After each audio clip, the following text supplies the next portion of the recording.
Today we're going to look at Google Chat and Hangouts, and we're going to show you how to get around one of the common frustrations with showing your status and whether you're available or not, even though you may be signed into chat.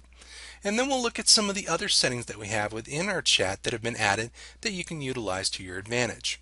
So to start with, you'll notice that my chat or Hangouts is to the right side of my screen. That's because I have enabled a lab called Right Side Chat. To do this, go to your overall settings in Gmail, go to the Labs page, and click on the Right Side Chat and enable that lab. Now, one of the things I want to do is go to this little pull down arrow here, and we're going to look at some of the settings that we have here.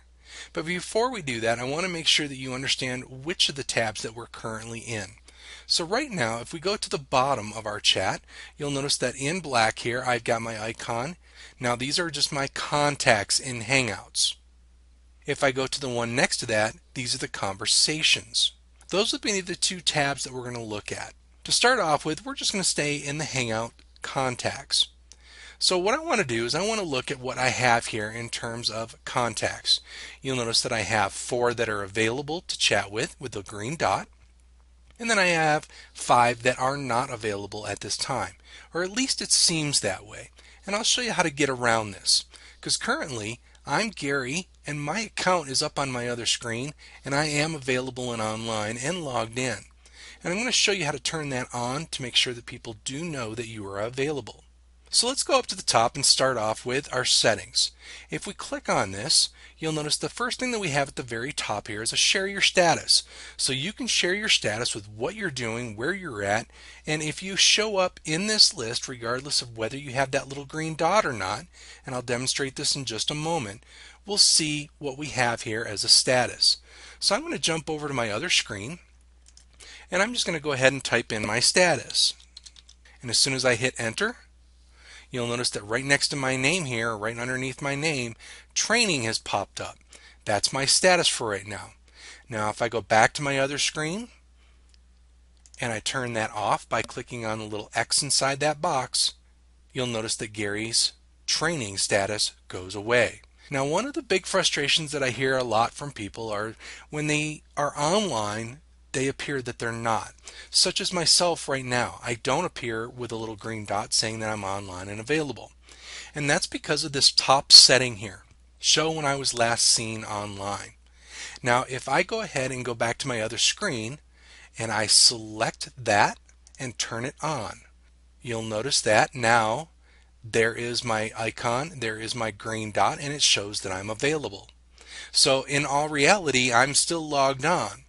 Now if I go back to my screen and I turn that off, you'll notice that I am now looking like I am not available even though I'm logged on. So that may be one of the settings that you have to go ahead and select, is this show when I was last seen online. That will go ahead and give you a green dot. That will go ahead and let everybody know that you're online.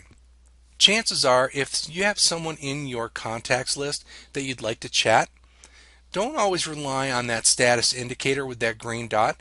I would go ahead and try to chat them anyway and just say, hey, are you there? And sometimes you'll find that other people may not have that top setting selected.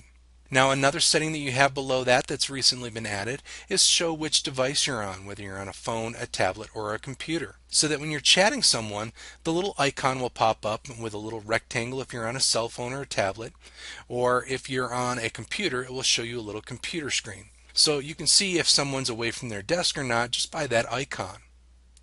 Also, you can show when you're in a video or a phone call on your devices. So those top 4 status type of things are going to be the first things that you probably want to make sure that you've got selected as needed. Underneath that you have notifications. One of the cool things that you can do is you can mute notifications for a certain period of time. So for example, if I'm training and I've got a class going on, the last thing I want is someone to be pinging me with messages. So I can mute my notifications and any chat notifications for an hour. Once that hour expires, I can receive those notifications, or if I just click on that notifications muted piece, you'll notice if my class ends early, I can just go back up to the top there and click resume. And now I'll be available for conversation. Underneath that you have sounds for incoming messages, ring on incoming phone calls if that is enabled in your domain, And then underneath here you have some different menus that you can go ahead and access from your archived Hangouts, people that you may have invited already and what their status is, contacts that you may have hidden that you want to unhide, blocked people that you've blocked that maybe you want to unblock, and then you can customize your invite settings. And then lastly, you have your sign out of Hangouts. The last thing I want to show you is I'm just going to go ahead and get rid of this menu box. As you noticed, I have this little line right here. One of the cool things that you can do is, other than the alphabetical order piece, what I can do is I can pin people to my top areas here if they're online. It's real simple to do. What you would do is, if you notice that when I go next to someone's name, a little pull down arrow appears to the right side of their name. Click on the little arrow. You can see you can pin to top, start a video call, send an email, or you can hide this person from here. You can also get the same menu by doing a right click, and it will pull that up. Now if you pin someone to the top, it will not necessarily go in alphabetical order with all of your other contacts that may not be online, but it will go ahead and put them in alphabetical order according to who is online and who may not be. So once again, for example, if I go to my other screen and turn on that one setting at the top of show when I was last seen, you'll notice Gary comes up to the top, then Jennifer, Mike, and Phil. Now if we go to our Hangouts Conversations tab, you'll notice that you'll see, not necessarily in the order that we just showed you with the contacts, we can see the green dots and then the last little snippet or the last bit of text that was put into a Hangout. If you were in a video call, you'll see the little video camera, and you can see who you were in a video call with previously. So those are just a few of the things that you may want to play with in terms of settings in your contacts list.